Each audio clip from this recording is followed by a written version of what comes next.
Hello everyone. Welcome back to my channel. How are you all? I hope you all are fit and fine. So let's start today's video. Today I'm going to start class 8 science chapter first crop production and management. आज हम class 8 science subject का chapter first that is crop production और management के बारे में पढ़ेंगे. Let's begin. Paheli and Boojho went to their uncle's house during the summer vacation.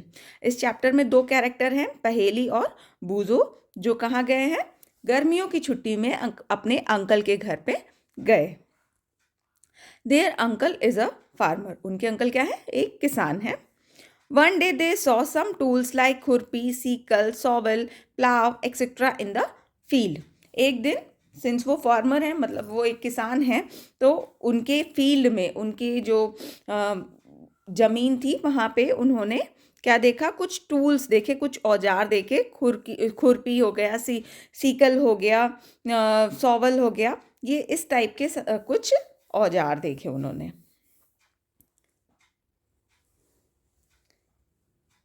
I want to know where and how use these tools. अब उनके मन में क्या था? उन्हें ये जानना था कि ये जो टूल्स सारे हैं, सारे जो औजार हैं, इनका कहाँ पे यूज़ किया जाता है. You have learn that all living organisms require food. Plants can make their food themselves. हमें ये पता है कि जितने भी लिविंग बींग्स हैं, लिविंग ऑर्गेनिज्म्स हैं, वो क्या, उनको फूड की ज़रूरत होती है. और जिनमें जो लिविंग बींग्स हैं, प्लांट जो आते हैं, वो क्या होते हैं? अपना खाना खुद से बना लेते हैं. Can you recall how green plant synthesise their own food? Animals, including humans, cannot make their own food. So, where do animals get their food from? क्या ये याद है आप लोग को कि प्लांट्स अपना फूड कैसे सिंथेसाइज करते हैं, कैसे बनाते हैं? तो हाँ, फोटोसिंथेसिस का जो प्रोसेस होता है, उसके थ्रू प्लांट अपना फूड खुद से प्रिपेयर करते हैं. लेकिन जो एनिमल्स होते हैं और ह्यूमन बीइंग होते हैं, ये अपना खाना खुद से नहीं बनाते हैं.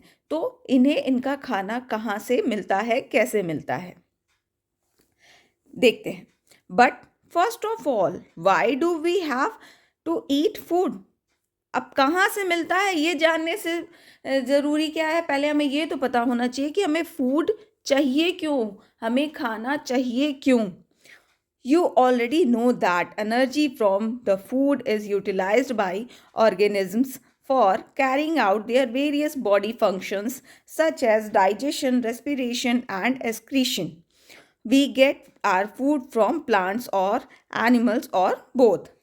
हमें ये पता है कि फूड हमें क्यों चाहिए, क्योंकि फूड जो भी हम इनटेक करते हैं, जो भी हम खाते हैं, उससे हमें एनर्जी मिलती है. और जिससे कि हमारे बॉडी के डिफरेंट डिफरेंट जो फंक्शन होता है, डाइजेशन होता है, रेस्पिरेशन होता है, एक्सक्रीशन होता है, ये सब काम होता है. अगर फूड हम नहीं लेंगे तो हमारी बॉडी में एनर्जी नहीं होगी और हमारी बॉडी प्रॉपरली फंक्शन नहीं कर पाएगी. और हमें फूड कहाँ से मिलता है? प्लांट से मिलता है, एनिमल्स से मिलता है, और प्लांट और एनिमल दोनों से मिलता है. मीन्स प्लांट मीन्स जो हरे साग सब्जी ये सब खाते हैं, फल फ्रूट से प्लांट बेस्ड प्रोडक्ट खाते हैं, वो हर्बीवोर्स होते हैं. जो एनिमल बेस खाते हैं वो कार्निवोर्स होते हैं, और जो दोनों खाते हैं वो ओमनिवोर्स होते हैं. In order to provide food for a large population, regular production, proper management and distribution is necessary. जब हमें, ऐसा तो नहीं है कि सिर्फ इस अर्थ पे एक ही बंदा है, बहुत सारे लोग हैं.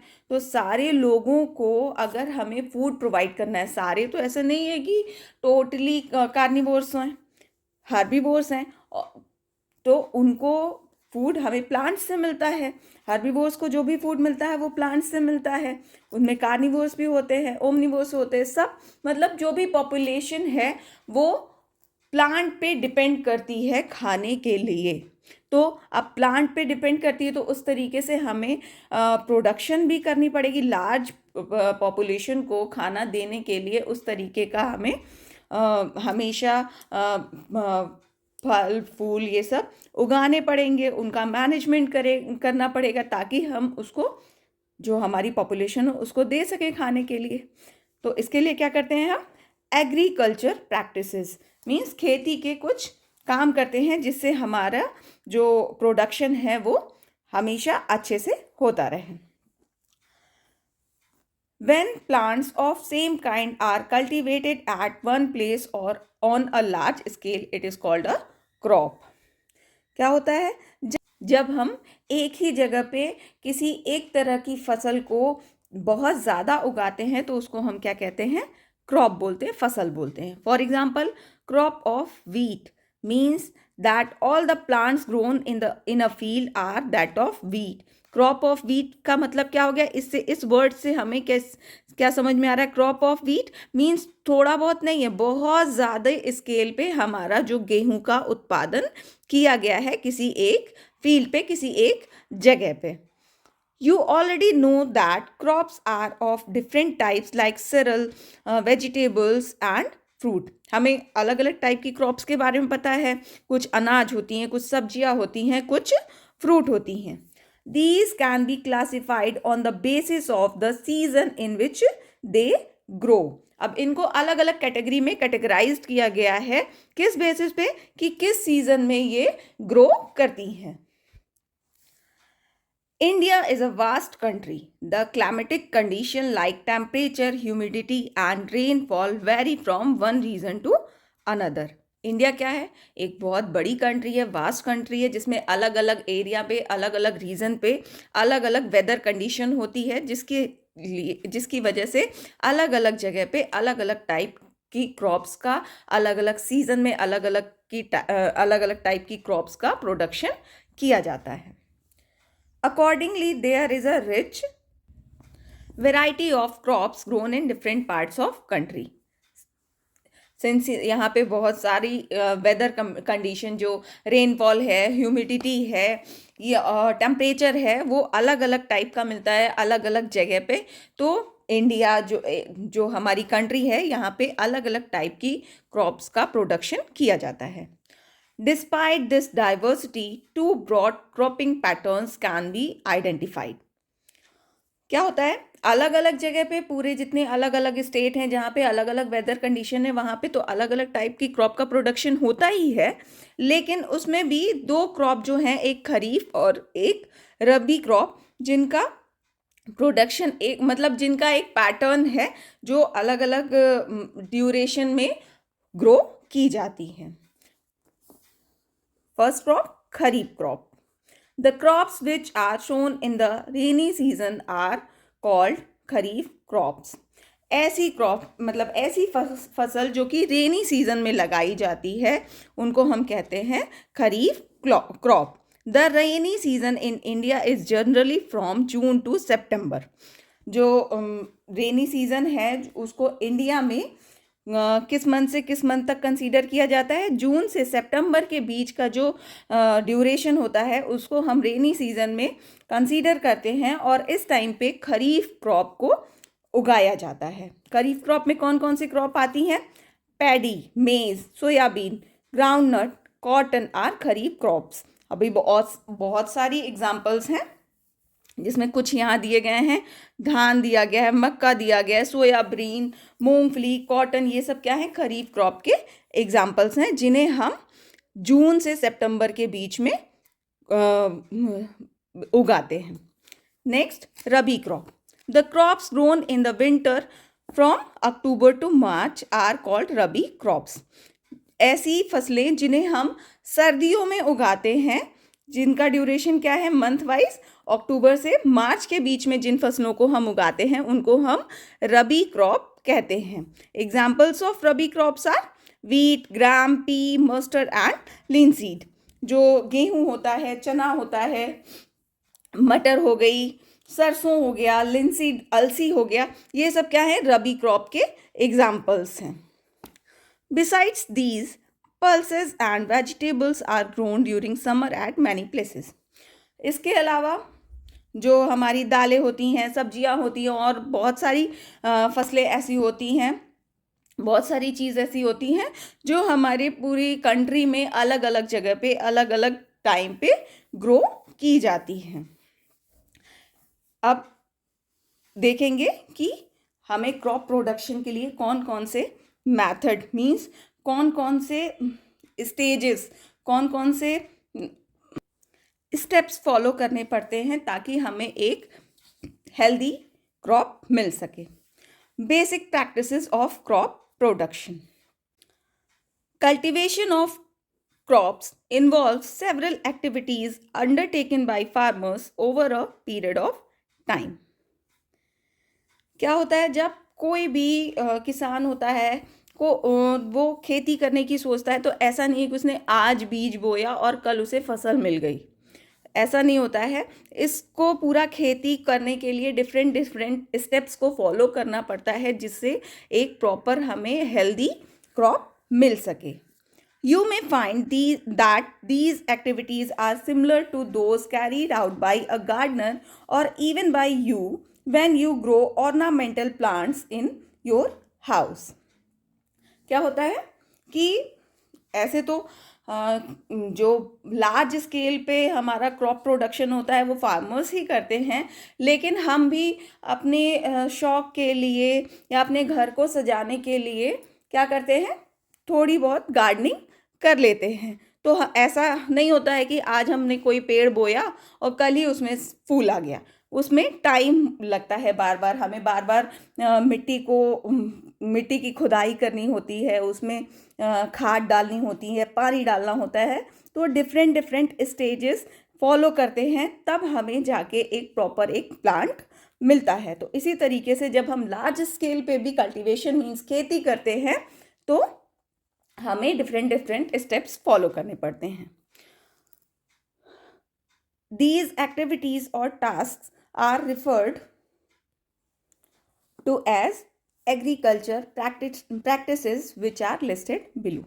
ये सारे जो टास्क, जो स्टेप्स हम फॉलो करते हैं किसी भी चीज़ को ग्रो करने में, किसी प्लांट को ग्रो करने में, तो उनको हम क्या कहते हैं, एग्रीकल्चर प्रैक्टिसेस। उनके क्या स्टेप्स हैं?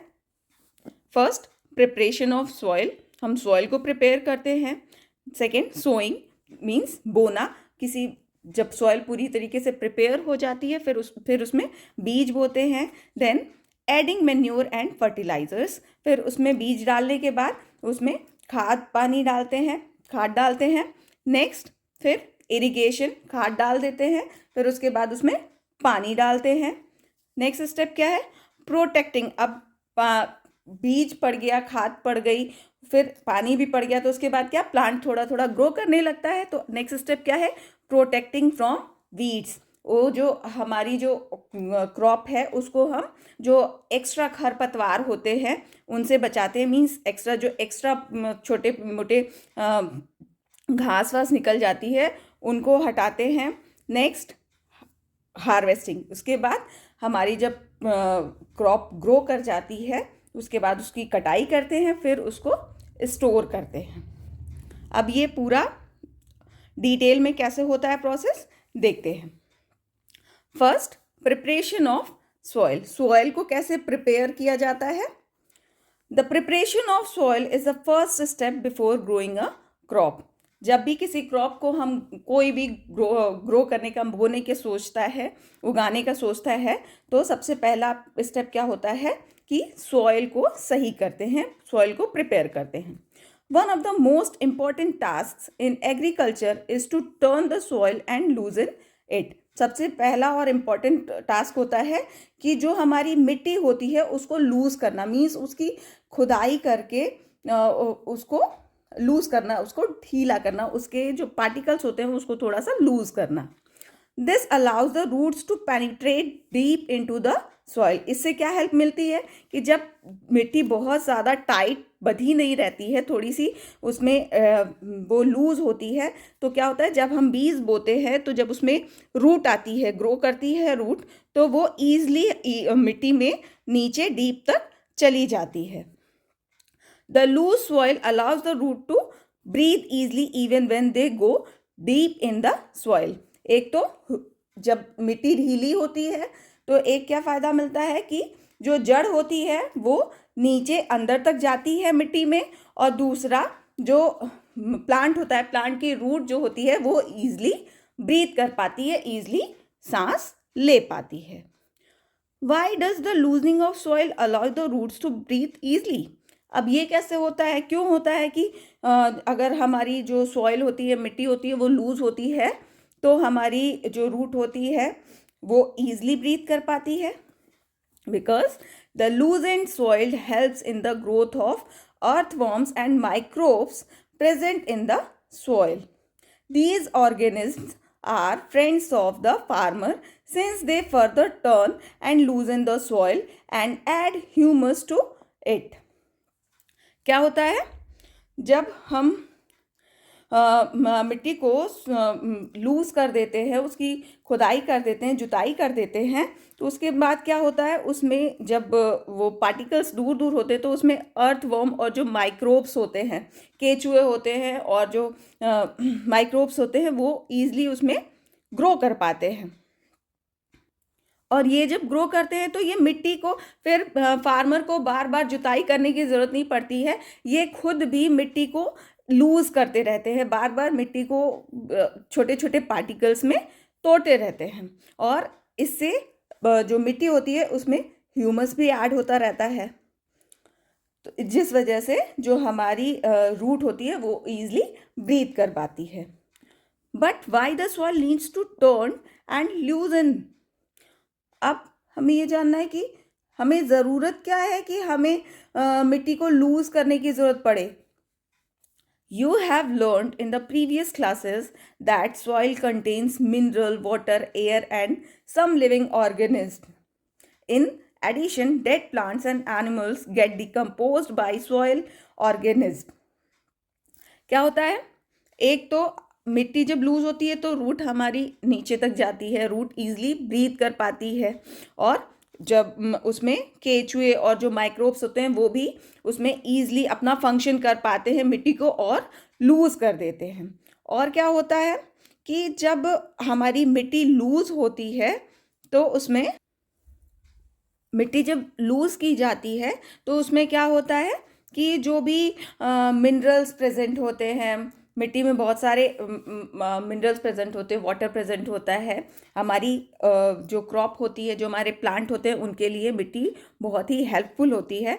कैसे? क्योंकि उसमें मिनरल्स प्रेजेंट होते हैं, वाटर प्रेजेंट होता है, जब वो लूज होती है तो उसमें एयर भी ईजिली फ्लो कर पाती है, और जो लिविंग ऑर्गेनिजम्स होते हैं उसमें लाइक अर्थवर्म होते हैं, और जो जब जुताई की जाती है तो जो पुराने पेड़ पुराने जो छोटे मोटे पौधे होते हैं और कुछ एनिमल्स होते हैं जो मर जाते हैं, वो उसमें डिकम्पोज हो जाते हैं, जिससे जो सॉइल का, जो मिट्टी का जो होता है, न्यूट्रिएंट्स जो होते हैं वो और ज़्यादा बढ़ जाते हैं। इसलिए हमारा जुताई करना या मिट्टी को लूजन करना और ज़्यादा इम्पॉर्टेंट होता है।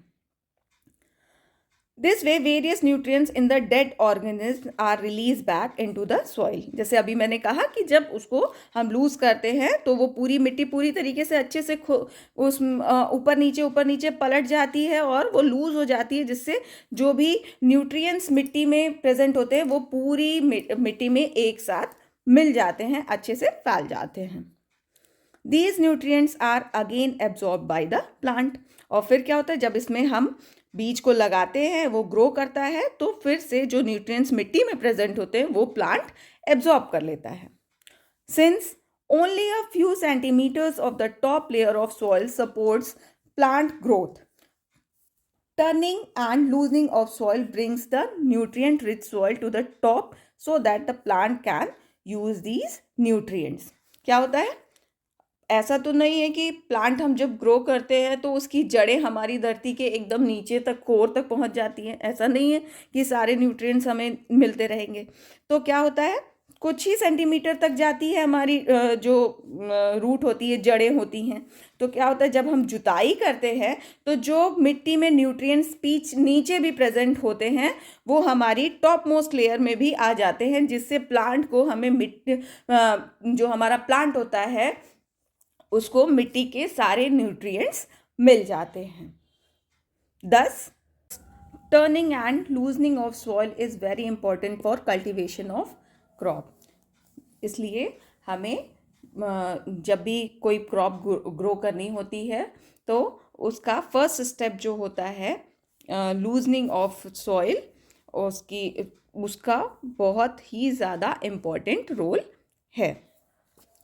The process of loosening and turning of soil is called tilling और प्लाइंग। ये जो मिट्टी को लूज किया जाता है और टर्न किया जाता है, टर्न मीन्स जब उसकी जुताई करते हैं तो नीचे की मिट्टी ऊपर, ऊपर की नीचे मिट्टी नीचे जाती है, तो इस प्रोसेस को हम क्या कहते हैं? टिलिंग और प्लॉइंग मीन्स जुताई कहते हैं। This is done by using a plough. इसका यूज ये प्रोसेस हम किसकी हेल्प से करते हैं? प्लाव की हेल्प से करते हैं। प्लाव्स आर मेड ऑफ वुड और आयरन। ये किससे बना होता है? या तो लकड़ी का बना होता है या लोहे का बना होता है। If the soil is very dry it may need watering before the प्लाइंग। जब हमारी मिट्टी जो होती है बहुत ज़्यादा सूखी होती है तो उसको खोदना आसान नहीं होता है, तो इसके लिए हमें पहले उस मिट्टी पे पानी देना होता है, पानी का छिड़काव करना पड़ता है ताकि मिट्टी थोड़ी सी सॉफ्ट हो सके। The ploughed field may have big clumps of soil called crumbs. जो प्लाउड फील्ड होती है वो क्या होती है? उसमें बहुत मिट्टी के जगह जगह पे हमें बड़े बड़े से टुकड़े मिलते हैं जिसको हम क्या कहते हैं? क्रम्स कहते हैं। It is necessary to break these crumbs. Levelling the field is beneficial for sowing as well as for irrigation.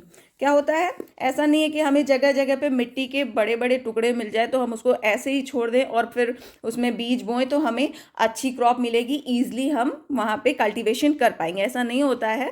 हमें जो बड़े बड़े टुकड़े होते हैं उनको छोटे छोटे उनको तोड़ के अच्छे से पूरी जो फील्ड होती है उसको एक लेवल में लाना होता है ताकि हमें बीज बोने में आसानी हो, पानी देने में आसानी हो, हर तरीके से पूरा जो हमारा एग्रीकल्चर प्रैक्टिस है, पूरा कल्टीवेशन का प्रोसेस है, उसको परफॉर्म करने में इजी हो। Levelling of soil is done with the help of a leveller. Levelling of ये जो मिट्टी को, जो खेत होता है, खेतों को एक इक्वल सरफेस पे लाना, एक लेवल पे लाने के लिए हमें लेवलर की हेल्प से हम ये करते हैं। जो किसान होते हैं वो लेवलर की हेल्प से ये करते हैं।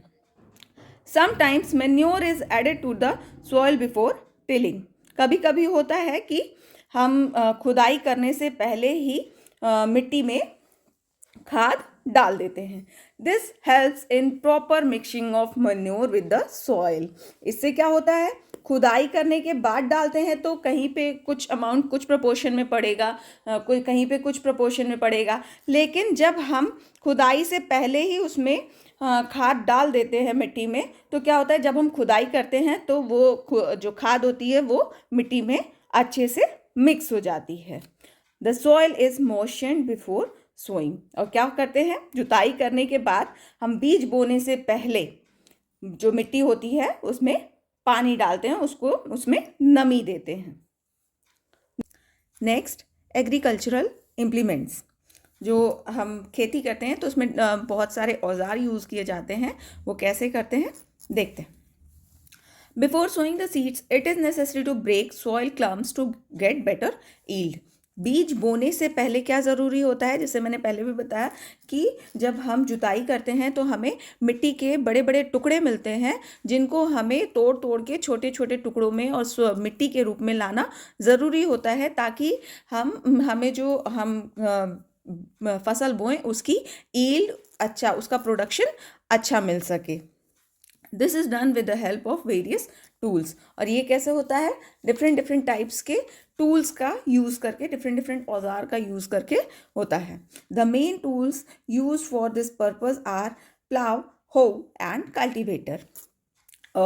इसको करने के लिए डिफरेंट टूल्स यूज़ करते हैं जिसमें मेन टूल 3 होते हैं: प्लाव, हल, हो जो फावड़ा और कुदाल टाइप का होता है, और कल्टीवेटर मीन्स जो हम ट्रैक्टर होता है, ट्रैक्टर के पीछे एक इस टाइप का स्ट्रक्चर होता है जिसके थ्रू वो ट्रैक्टर जब आगे चलता है तो ये पीछे उसकी जुताई करते चलता है। तो ऐसे जो टूल्स होते हैं उनका यूज़ किया जाता है। First, plough. This is being used since ancient times for tilling the soil, adding fertilizers to the crop, removing the weeds, and turning the soil. This is made of wood and is drawn by a pair of bulls or other animals like horses and camels. ये जो plough होता है, हल होता है, उसका बहुत पहले ज़माने से यूज़ किया जाता है। तब जब इतनी मशीनरी हमारे साइंस इतनी एडवांस नहीं थी, तब भी इसका यूज़ किया जाता था। उसमें क्या किया जाता था, इसकी हेल्प से हम मिट्टी की खुदाई करते थे। फर्टिलाइज़र्स जो खुदाई करते टाइम क्रॉप में हमें मैन्योर ऐड करना होता है, उसके लिए हम हल का यूज़ करते थे। और जो एक्स्ट्रा खरपतवार होते हैं, एक्स्ट्रा जो घास होती है, उसको निकालने के लिए हल का यूज़ किया जाता था। ये किसका बना होता था? लकड़ी का बना होता था, और इसको एनिमल्स की हेल्प से इसको चलाया जाता था, जिसमें आगे दो कोई भी जानवर जैसे बैल हो गया, घोड़े हो गए और ऊंट हो गया, इन सबको बांध दिया जाता था, और पीछे से किसान जो होता था इनको फोर्स करता था ताकि ये आगे चले और उनकी जो खेत होते थे उनकी जुताई हो सके। जैसा ये फिगर में दिया गया है, ये क्या है? एक हल का फिगर है जो कि दो बैल चला रहे हैं।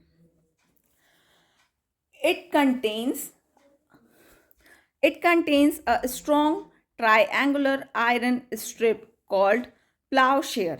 इसमें क्या होता है? ऊपर जो लकड़ी होती है, एक हॉरिजॉन्टल होती है और एक नीचे थोड़ी सी टिल्टेड होती है। तो उसमें क्या होता है? ट्राइएंगुलर आयरन स्ट्रिप लगी रहती है, जिसको हम प्लाव शेयर कहते हैं। The main part of the plough is long log of would which is called a plough shaft. इसका जो हल का जो मेन पार्ट होता है वो क्या होता है? एक लकड़ी का बड़ा सा लट्ठा, जिसको हम प्लाव शाफ्ट कहते हैं।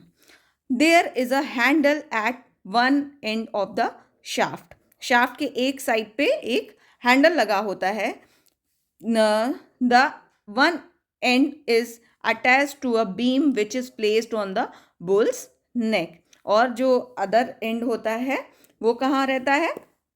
एक बीम से अटैच होता है, जो हमारे जानवर होते थे, बैल हो गया, घोड़ा, और ये जो कैमल होते हैं, इन सब की नेक से सपोर्टेड होता था।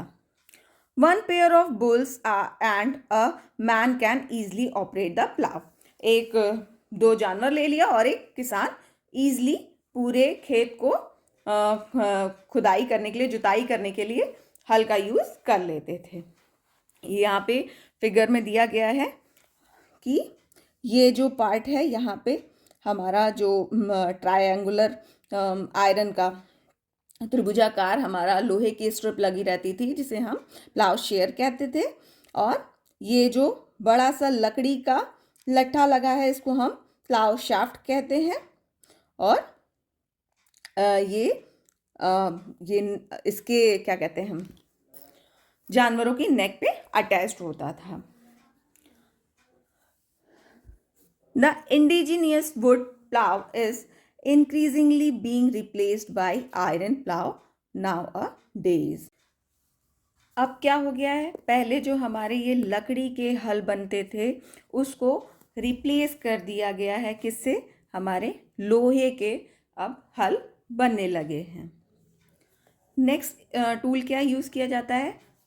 हो मीन्स ये फावड़ा कुदाल टाइप का होता है।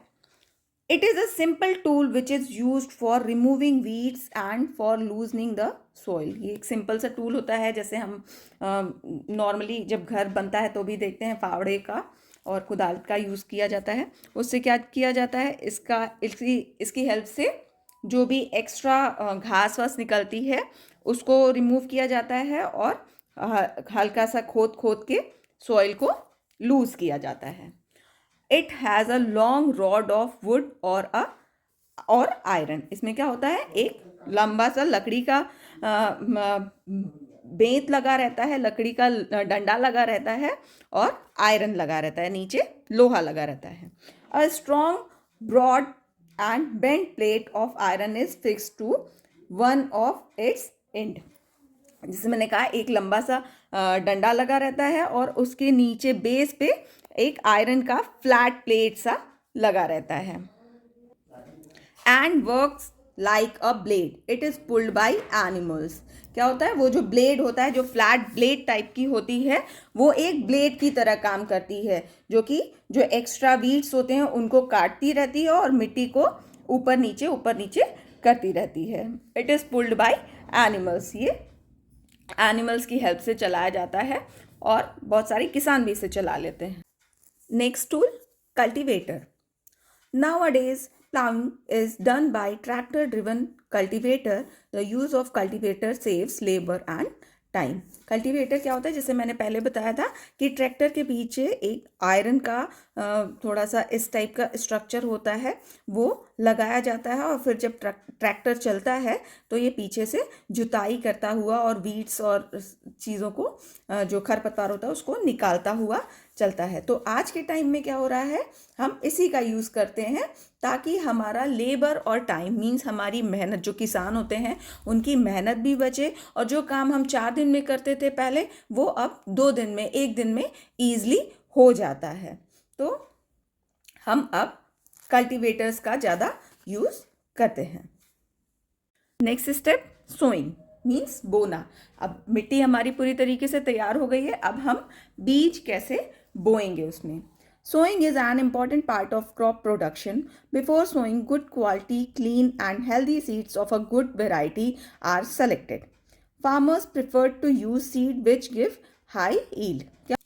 बीज बोना क्रॉप प्रोडक्शन के लिए बहुत ही इम्पॉर्टेंट है और बीज बोने से पहले क्या चेक किया जाता है कि वो बीज जो है वो अच्छी क्वालिटी का है, साफ है कि नहीं, ताकि उससे अच्छी ईल्ड, अच्छा प्रोडक्शन मिल सके। हमेशा फार्मर्स एक अच्छी क्वालिटी के बीज का यूज़ करते हैं बोने के लिए ताकि उन्हें अच्छी प्रोडक्शन मिल सके। Next, selection of seed. अब सीड को सेलेक्ट, बीजों को हम चुने कैसे कि कौन सा बीज अच्छा है और कौन सा बीज खराब है। एक एक्टिविटी के थ्रू इसको चेक करेंगे। Activity, take a beaker and fill half of it with water, put a handful of wheat seed and stir well, wait for some time. क्या करना है, एक बीकर लेना है, उसको उसमें आधा पानी भरना है और मुट्ठी भर उसमें गेहूं के बीज डालने हैं या फिर कोई भी बीज जिसको बोना है उसको चेक करने के लिए इस तरीके का प्रोसेस फॉलो करते हैं। बीज डालेंगे तो क्या होता है, कुछ देर जब उसको डाल के हिला के छोड़ देते हैं तो कुछ समय वेट करने के बाद क्या होता है, are the seed which float on water, would those be lighter or heavier than those which sink? Why would they be lighter? Damaged seeds become hollow and are thus lighter, therefore they float on water. कुछ समय wait करने के बाद हमें क्या दिखता है कि कुछ बीज जो होते हैं वो पानी में ऊपर तैरने लगते हैं और कुछ बीज नीचे जाके जो बीकर होता है उसकी तली में बैठ जाते हैं। ऐसा क्यों होता है, क्योंकि जो खराब बीज होते हैं वो क्या होते हैं, वो कहीं से डैमेज हो जाते हैं, उनमें कीड़े कभी लग जाते हैं, वो खोखले हो जाते हैं, जिसकी वजह से उनकी डेंसिटी कम हो जाती है और वो पानी में तैरने लगते हैं। लेकिन जो अच्छे बीज होते हैं उनकी डेंसिटी अच्छी होती है, जिससे वो पानी में नीचे बैठ जाते हैं और हम दोनों बीजों को सेपरेट कर लेते हैं और जो बीज नीचे तली में बैठे होते हैं उनका यूज़ हम बोने के लिए कर लेते हैं। This is a good method for separating good healthy seeds from the damaged ones. ये एक अच्छा मेथड है, जनरली कोई भी इसे कर सकता है ताकि अच्छे और खराब बीजों को अलग किया जा सके। Before sowing, one of the most important task is to know about the tools used for sowing seeds. अब बीज का पता चल गया, अब किस तरीके से, किस टूल से, किस औजार की हेल्प से हम बीजों को बोते हैं। पहले क्या था, एक ट्रेडिशनल मेथड था, क्या था, the tools used traditionally for sowing seed is shaped like a funnel. The seeds are filled into the funnel, passed down through 2 or 3 pipes having sharp ends. These ends pierce into the soil and place seeds there. Traditional method क्या होता था, जैसे ये figure में दिया गया है कि एक फनल टाइप का ये टूल होता था जिसमें क्या होता था, कई सारी अंदर पाइप लगी होती थी जो कि नीचे अंदर जमीन के अंदर तक जाती थी. ऊपर से किसान क्या करते थे, इन्हीं में बीज डालते थे और ये हल जब आगे चलता रहता था तो उसके साथ साथ ये इसके अंदर जो पाइप्स रहती थी, 2-3 पतली पतली पाइप्स होती थी, उनके थ्रू बीज हमारा मिट्टी में जाता था. इनके जो एंड होते थे एकदम पतले होते थे, तो ये नीचे बीज हमारा नीचे चला जाता था मिट्टी के अंदर. लेकिन अब क्या होता है, सीड ड्रिल का यूज़ किया जाता है. अब सीड ड्रिल होता क्या है, let's see. Nowadays the seed drill is used for sowing with the help of tractor. ये सीड ड्रिल का फिगर दिया गया है. ये एक डिवाइस होती है जिसको ट्रैक्टर के पीछे लगा करके ट्रैक्टर के हेल्प से चलाया जाता है और बीजों को बोने का काम किया जाता है. अब ये कैसे काम करता है? This sows the seeds uniformly at equal distance and depth. It ensures that the seeds get covered by the soil after sowing. क्या होता है कि इसमें इस तरीके की सेटिंग होती है, इसको इस तरीके से बनाया जाता है कि ये जो सारे बीज होते हैं उनको एक इक्वल डिस्टेंस पे बोता है और इक्वल गहराई पे बोता है. ये नहीं कि कुछ बीज ऊपर रह गए, कुछ बीज नीचे रह गए, या कुछ बीज, एक बीज यहाँ है, एक बीज यहाँ है और एक बीज यहाँ है. इनमें सारे बीजों के बीच में इक्वल डिस्टेंस होती है और गहराई भी बराबर होती है. और इससे और क्या फ़ायदा मिलता है कि ये बीजों को बोने के बाद उनके ऊपर फिर से मिट्टी डाल देता है. ये मिट्टी क्यों डालता है? Because this protects seeds from being eaten by the birds. ये जो मिट्टी जब पड़ जाती है तो ये बीज ज़मीन में ही पड़े रहते हैं. ऐसे तो हो सकता है कि अगर बीज ऊपर हो तो किसी के पैर से लग के या जानवर उसे आके खा जाए, चिड़िया उसे आके खा जाए, लेकिन जब उसके ऊपर मिट्टी पड़ जाती है तो वो सीड मिट्टी के अंदर ही सही से रहता है. Sowing by using a seed drill saves time and labour. जब हम डिवाइस का यूज़ करेंगे तो ऑब्वियस सी बात है कि इससे हमारा समय भी बचेगा और हमारी मेहनत भी बचेगी. Appropriate distance between the seeds is necessary to avoid overcrowding of plants. ये जो इस मशीन का यूज़ करके बीजों को दूर दूर बोया जाता है, मीन्स इक्वल डिस्टेंस पे बोया जाता है. ये क्यों ज़रूरी है? ताकि बहुत सारे प्लांट एक बार में एक ही जगह पे ना उग जाए.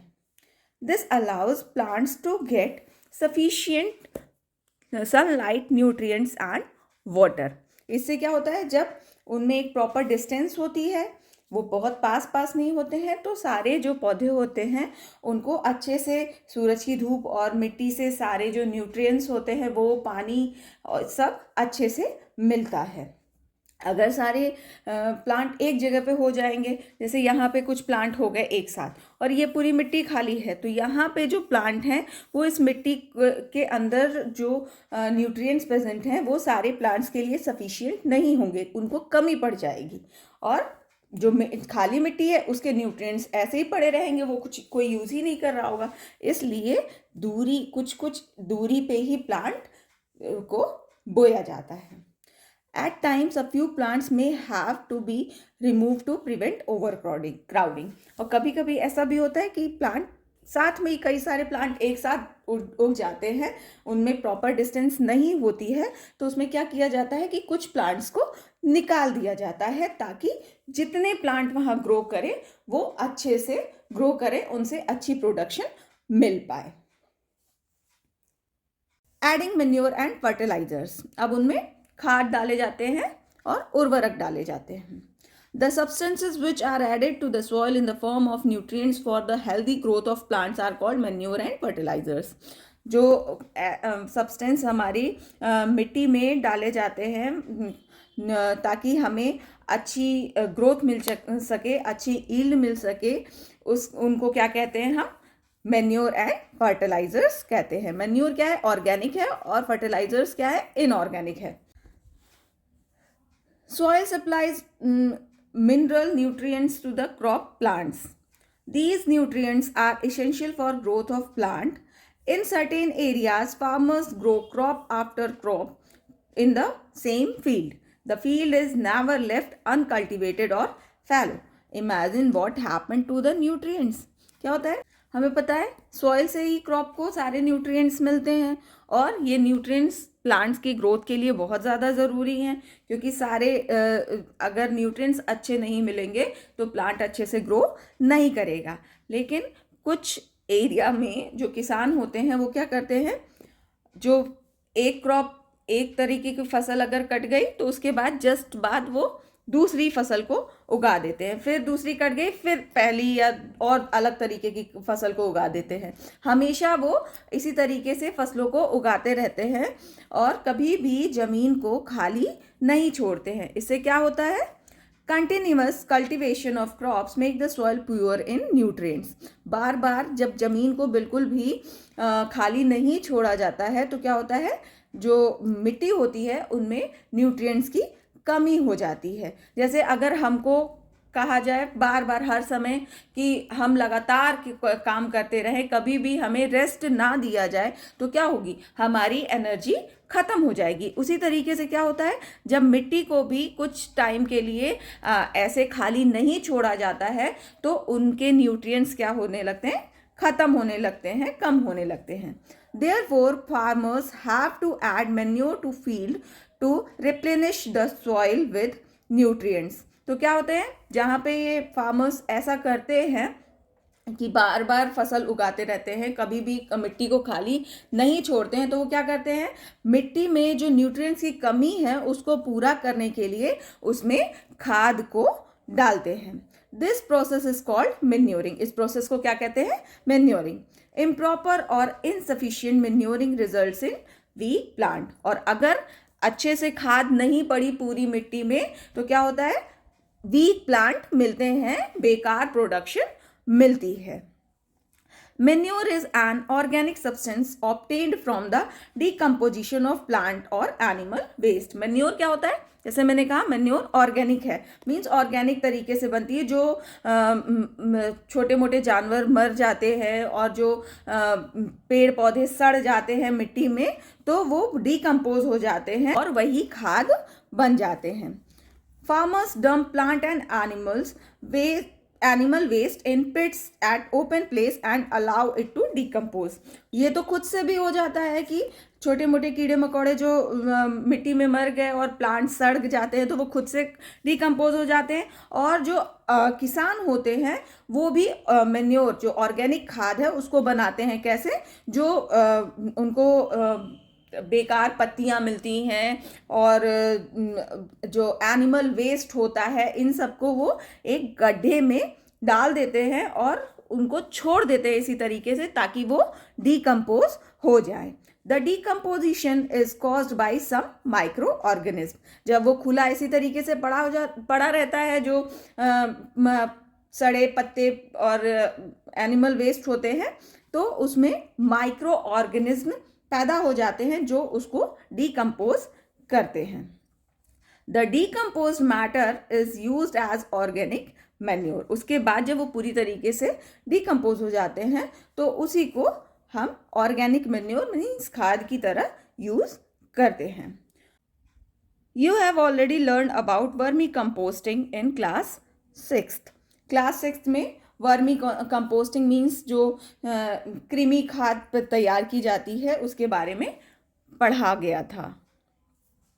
उसमें भी क्या होता है कि जो माइक्रो ऑर्गेनिज्म होते हैं वो डिकम्पोज करते हैं सड़ी गली चीज़ों को और वो खाद की तरह यूज़ की जाती है। नेक्स्ट, फिर से एक एक्टिविटी है। टेक मूंग और gram seeds and germinate them. Select these equal sized seedling. Take 3 empty glasses or similar vessels. Mark them A, B and C. क्या करना है? कुछ मूंग या जो चने के बीज हैं उन सबको जर्मिनेट करना है, मीन्स उनको बोना है, और उनमें जब सीडलिंग आ जाए, थोड़े छोटे छोटे से प्लांट आ जाए, तो क्या करना है, 3 बीकर लेने हैं जिनको ABC नाम देना है। फिर क्या करना है, to glass A add little amount of soil mixed with a little cow dung manure। इसमें क्या करना है, मिट्टी में थोड़ा सा जो काउ डंग होता है, गोबर होता है, उसकी खाद का यूज करते हुए मिट्टी में मिलाना है और उसमें थोड़ा सा भर लेना है। फिर ग्लास B में क्या करना है, in glass B put the same amount of soil mixed with a little urea. अब इसमें मैन्योर की जगह पे, काउ डंग की जगह पे यूरिया का यूज करना है, जो कि इनऑर्गेनिक है, फैक्ट्रीज में बनाया जाता है। तो इस ग्लास B में मिट्टी के साथ यूरिया को मिक्स करके डालना है। और थर्ड ग्लास में क्या करना है, take the same amount of soil in glass C without adding anything.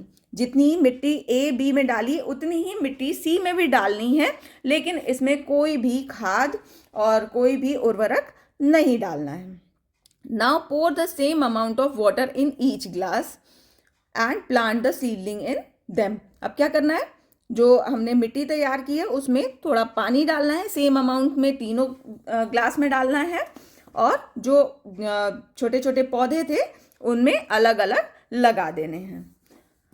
Keep them in a safe place and water them daily. उनको एक जगह पे रख देना है ताकि उसमें प्रॉपर धूप वूप आती रहे, और डेली उसमें पानी भी डालना है। After 7 to 10 days observe their growth. 7 से 10 दिन के बाद उनकी ग्रोथ को ऑब्जर्व करना है। अब 7 से 10 दिन बाद हम क्या देखेंगे, did plants in all the glasses grow at the same pace. क्या सारे ग्लासेस में जो हमने प्लांट लगाए थे, क्या वो बराबर से ही उनमें ग्रोथ हुई है। Which glass showed better growth of plant. किस ग्लास में हमारी ग्रोथ अच्छी हुई है और किस में सबसे तेज ग्रोथ हुई है।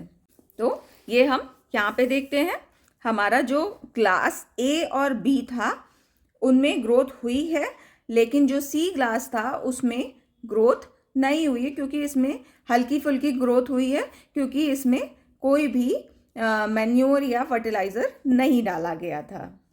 अब फर्टिलाइजर्स क्या होते हैं। Fertilisers are chemicals which rich in particular nutrients. Fertilisers क्या होते हैं, केमिकल्स होते हैं जिनमें कुछ एक न्यूट्रिएंट्स अच्छी अमाउंट में प्रेजेंट होते हैं। How are they different from manure. अब मैन्योर और फर्टिलाइजर्स में डिफरेंस क्या है। Fertilisers are produced in factories. Fertilisers को फैक्ट्रीज में बनाया जाता है, ये मैनमेड होते हैं। Some examples of fertilisers are urea, ammonium sulphate, superphosphate, potash, NPK जिसका फुल फॉर्म है नाइट्रोजन, फॉस्फोरस एंड पोटेशियम। ये सब कुछ एग्जाम्पल दिए गए हैं जो कि फर्टिलाइजर्स हैं जिनको फैक्ट्रीज में बनाया जाता है, और प्रॉपर इनके लिए प्रोसेस फॉलो किया जाता है ताकि इनको बनाया जा सके। The use of fertilisers has help farmer to get better yield of crops such as wheat, paddy and maize. क्या होता है, जो फर्टिलाइजर्स जो किसान यूज करते हैं उनको क्या मिलती है, कुछ जैसे गेहूं की हो गई, धान की हो गई, मक्के की, ये सब फसल में जब यूज करते हैं तो उनको अच्छी यील्ड मिलती है, अच्छा प्रोडक्शन मिलता है, अच्छे अमाउंट में उनकी फसल पैदा होती है। But excessive use of fertilisers has made the soil less fertile. लेकिन अगर बहुत ज़्यादा अमाउंट में फर्टिलाइजर्स का यूज़ किया जाता है तो जो होती है हमारी ज़मीन क्या होती है, वो बंजर होने लगती है, उनकी फर्टिलिटी कम होने लगती है। Fertilisers have also become a source of water pollution. Therefore, in order to maintain the fertility of the soil, we have to substitute fertilizers with organic manure or leave the field uncultivated in between two crops. तो क्या होता है, बहुत ज़्यादा fertilisers डालने से क्या होता है, ज़मीन हमारी बंजर भी हो जाती है, और ये जो फर्टिलाइजर्स होते हैं इनको फैक्ट्रीज में केमिकल की हेल्प से बनाया जाता है, जिससे ये पानी को भी पॉल्यूट करते हैं। इसलिए हम ये ज़मीन की जो फर्टिलिटी है उसको मेंटेन रखने के लिए और वाटर पोल्यूशन को यूज़ करने के लिए ये जो फर्टिलाइजर्स हैं उनकी जगह पे या तो ऑर्गेनिक खाद का यूज़ करें, मैन्योर का यूज़ किया जाता है, या तो जो ज़मीन होती है, अगर एक क्रॉप के प्रोडक्शन के बाद जब उसको हार्वेस्ट कर लिया जाता है, काट लिया जाता है, तो उसके बाद उस ज़मीन को कुछ दिनों के लिए ऐसे ही खाली छोड़ दिया जाए ताकि उसके न्यूट्रिएंट्स उसमें वापस से आ जाएं। The use of manure improves soil texture as well as its water retaining capacity. It replenishes the soil with nutrients. जो हम खाद डालते हैं मिट्टी में, उससे क्या होता है कि जो मिट्टी का टेक्सचर होता है वो भी वापस आ जाता है, इम्प्रूव होता है, अच्छा होता है, और जो वाटर रिटेनिंग कैपेसिटी होती है मिट्टी की वो भी अच्छी हो जाती है। और साथ के साथ जो मिट्टी में न्यूट्रिएंट्स प्रेजेंट होते हैं उसकी भी न्यूट्रिएंट्स, अब जब क्रॉप प्रोडक्शन हो जाता है तो मिट्टी के सारे न्यूट्रिएंट्स प्लांट यूज़ कर लेते हैं, तो मिट्टी में न्यूट्रिएंट्स की कमी हो जाती है। तो जब हम उनमें खाद डाल देते हैं मिट्टी में, तो उससे भी खाद से जो न्यूट्रिएंट्स होते हैं उनकी पूर्ति हो जाती है मिट्टी में। Another method of replenishing the soil with nutrients is through crop rotation. एक और मेथड है ताकि जिससे कि मिट्टी में जो न्यूट्रिएंट्स हैं वो सही से आ जाएं, पूरे हो जाएं। वो क्या है? क्रॉप रोटेशन मीन्स ऐसा नहीं है कि हर समय एक ही मिट्टी पे एक ज़मीन पे एक ही तरीके की फसल उगाई जाए। This can be done by growing different crops alternately. ये कैसे होता है कि एक क्रॉप के बाद एक तरीके की फसल उगाई, फिर नेक्स्ट टाइम पे अलग तरीके की क्रॉप ग्रो करें, फिर नेक्स्ट टाइम पे अलग टाइप की क्रॉप ग्रो करें। Earlier farmers in northern India used to grow legumes as fodder in one season and wheat in next season. पहले क्या करते थे नॉर्दर्न इंडिया में जो किसान थे वो क्या करते थे, जो फलीदार पौधे होते थे उनको ग्रो करते थे, जिनको वो चारे के लिए, अपने जानवरों के चारे के लिए यूज करते थे, और नेक्स्ट सीजन में क्या करते थे, वो व्हीट, गेहूं का प्रोडक्शन करते थे। मीन्स हर समय ऐसा नहीं है कि या तो लेग्यूम्स ही ग्रो कर रहे हैं या तो व्हीट ही ग्रो कर रहे हैं। वो एक टाइम पे लेग्यूम्स ग्रो करते थे और दूसरी बार पे व्हीट ग्रो करते थे। This help in the replenishment of soil with nitrogen. इससे क्या होता था कि जब वो क्रॉप को रोटेट करते रहते थे उससे सॉइल में नाइट्रोजन की पूर्ति होती थी। Farmers are being encouraged to adopt this practice. और किसानों को ये जो मेथड है क्रॉप रोटेशन का, इसको फॉलो करना चाहिए। In the previous classes, you have learned about rhizobium bacteria. These are present in nodules of roots of leguminous plants. They fix atmospheric nitrogen. पिछली क्लासेस में हमने राइजोबियम बैक्टीरिया के बारे में पढ़ा था, जो कि कहाँ प्रेजेंट होते हैं, जो लेग्यूमिनस प्लांट्स होते हैं उनकी रूट्स के नोड्यूल्स में। मींस जहाँ पे जो जड़ों में गांठें होती हैं वहाँ पे राइजोबियम बैक्टीरिया प्रेजेंट होते हैं। और ये क्या काम करते हैं, ये जो वातावरण में हमारे नाइट्रोजन होती है उसको फिक्स करने का काम करती है। Next, differences between fertilisers and manure. अब फर्टिलाइजर्स और मैन्योर में क्या डिफरेंस है? First difference, fertilisers is a man made inorganic salt. Fertilisers क्या होते हैं? मैन मेड होते हैं और इनऑर्गेनिक सॉल्ट्स होते हैं, केमिकल्स होते हैं। Manure is a natural substance obtained by the decomposition of cattle dung and plants residues. जैसे मैंने पहले बताया कि मैन्योर क्या होता है, जो भी जानवरों का डंग होता है, गोबर होता है, और प्लांट रेजिड्यूज होते हैं, और जो जानवर कुछ मर जाते हैं वो मिट्टी में जब डिकम्पोज हो जाते हैं तो उससे मैन्योर का फॉर्मेशन होता है। Next, fertiliser is prepared in factories. Fertilisers को फैक्ट्रीज में बनाया जाता है, while manure can be prepared in the field. Manure को नॉर्मली जमीन पे भी, फील्ड में भी बनाया जाता है, और वो खुद भी बन जाते हैं। जहाँ पे भी डिकम्पोजिशन होता है वहाँ पे ये खुद से भी बन जाते हैं। Next, fertilisers does not provide any humus to the soil. सिंस ये केमिकल होते हैं तो इनसे मिट्टी को कुछ भी ह्यूमस नहीं मिलता है। But manure provides a lot of humus to the soil. ये क्या होते हैं, ऑर्गेनिक होते हैं, इसलिए मैन्योर से सॉइल को अच्छे अमाउंट में ह्यूमस मिलता है। Next, fertilizers are very rich in plant nutrients like nitrogen, phosphorus and potassium. Fertilisers में क्या होता है, इनको खुद से बनाया जाता है, तो इनमें जो भी न्यूट्रिएंट्स की रिक्वायरमेंट होती है उनको अच्छे से डाल दिया जाता है, जिससे कि वो उस न्यूट्रिएंट में रिच होते हैं, उसमें अच्छे अमाउंट में ये जो नाइट्रोजन, फॉस्फोरस और पोटेशियम, ये सब अच्छे अमाउंट में प्रेजेंट होता है। जबकि मैन्योर क्या होता है, manure is relatively less rich in plant nutrients. जबकि मैन्योर में जो प्लांट न्यूट्रिएंट चाहिए होते हैं वो फर्टिलाइजर्स के कंपैरिजन में कम होते हैं। Next, advantages of manure. अब मैन्योर के क्या एडवांटेज हैं? The organic manure is considered better than fertilisers. Manure को फर्टिलाइजर्स से अच्छा कहा जाता है। Y?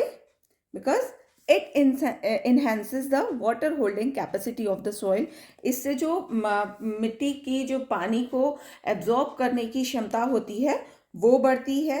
Next, it makes the soil porous due to which exchange of gases becomes easily. इससे क्या होता है, मिट्टी जो होती है वो भुरभुरी बनती है, मीन्स उसके जो पार्टिकल्स होते हैं वो थोड़ी थोड़ी दूर पे होते हैं, जिससे कि गैसेस का जो एक्सचेंज होता है वो अच्छे से हो पाता है। Next, it increases the number of friendly microbes. जो खाद होती है उसमें माइक्रोब्स अच्छे से पनप पाते हैं, अच्छे से इंक्रीज हो पाते हैं। Next point, it improves the texture of soil. इससे जो होता है हमारी मिट्टी जो होती है उसका टेक्सचर भी इम्प्रूव होता है, मिट्टी की फर्टिलिटी बढ़ती है। नेक्स्ट स्टेप क्या होता है एग्रीकल्चर में? इरिगेशन मीन्स सिंचाई का स्टेप होता है। All living beings need water to live. Water is important for proper growth and development. Water is absorb by the plant roots. सारे जो भी लिविंग थिंग है उनके जीने के लिए पानी क्या है, बहुत ही ज़्यादा ज़रूरी होता है। पानी से प्रॉपर ग्रोथ और डेवलपमेंट मिलती है। और जो प्लांट होते हैं उन्हें पानी कहाँ से मिलता है? जब हम मिट्टी में पानी देते हैं तो पौधों की जो जड़ें होती हैं वो पानी को एब्जॉर्ब करती हैं। Along with water minerals and fertilisers are also absorbed. जब वो पानी के साथ साथ, पानी में ही तो मिनरल्स और फर्टिलाइजर्स भी मिट्टी में जब डाले जाते हैं तो पानी में वो भी मिक्स हो जाते हैं और वो भी प्लांट एब्जॉर्ब कर लेता है। Plants contain nearly 90% water. Plant में अप्रॉक्स 90% वाटर होता है। Water is essential because germination of seeds does not take place under dry condition. पौधों के लिए पानी और ज़्यादा क्यों ज़रूरी होता है? क्योंकि जब हम बीज को बोते हैं, ज़मीन में डालते हैं, उसके बाद हमें पानी देना होता है जिससे कि उसमें जर्मिनेशन का प्रोसेस, अंकुरण हो सके, उसमें पौधा निकल सके। अगर पानी नहीं देंगे तो बीज क्या है, और सूख जाएगा और बेकार हो जाएगा। Nutrients dissolved in water are transported to each part of the plant. और जो मिट्टी में न्यूट्रिएंट्स प्रेजेंट होते हैं वो वाटर में भी मिक्स हो जाते हैं, और वाटर जब प्लांट एब्जॉर्ब करता है, रूट एब्जॉर्ब करती है, तो पूरे प्लांट में वो चला जाता है सारे nutrients. Water also protects the crop from both frost and hot air current to maintain the moisture of the soil for healthy crop growth. Fields have to be watered regularly. क्या होता है कि जब जो पानी होता है वो फसलों को, जो गर्म हवाएं होती हैं, ठंडी हवाएं होती हैं, उससे बचा के रखता है, और सॉइल में भी मॉइस्चर बना रहता है जिससे कि क्रॉप को अच्छी ग्रोथ मिलती रहे। अगर मिट्टी सूखी हो जाएगी तो पौधों को पानी नहीं मिलेगा और पौधे खराब हो जाएंगे। जिस वजह से हमेशा जब भी हम कोई पौधा लगाते हैं, चाहे अपने घर में लगाएं, चाहे उसका लार्ज अमाउंट में प्रोडक्शन होता है, तो उसमें पानी का बहुत इम्पॉर्टेंट रोल है, हमेशा पानी देना चाहिए जितना रिक्वायरमेंट हो। The supply of water to crops at regular intervals is called irrigation. जो ये हम फसलों को पानी देते हैं रेगुलर इंटरवल्स पे, मीन्स जितनी रिक्वायरमेंट होती है जिस टाइम पे जो पानी देते हैं उसी को क्या कहा जाता है, इरिगेशन, मीन्स सिंचाई कहा जाता है। The time and frequency of irrigation varies from crop to crop, soil to soil and season to season। क्या होता है, जो सिंचाई का प्रोसेस होता है, ऐसा नहीं है कि हर एक क्रॉप को, चना हो गया, चावल हो गया, गेहूं हो गया, सारी फसलों को एक बराबर पानी देना है, ऐसा नहीं होता है। अलग अलग क्रॉप को अलग अलग टाइम पे अलग अलग मात्रा में पानी चाहिए होता है। ये डिपेंड करता है कि क्रॉप कैसी है, वहाँ की मिट्टी कैसी है और वहाँ का सीज़न कैसा है। जिस तरीके की मिट्टी है, जिस तरीके की फसल उग रही है वहाँ पे, उस हिसाब से वहाँ पे सीज़न जैसा है उस हिसाब से उस फसल को पानी सिंचाई की जाती है। In summer the frequency of watering is higher. ये तो समर में सबको पता है, जैसे हमें भी गर्मियों में ज़्यादा पानी की ज़रूरत पड़ती है, वैसे ही जो पौधे होते हैं उनको भी गर्मियों में ज़्यादा पानी की ज़रूरत होती है।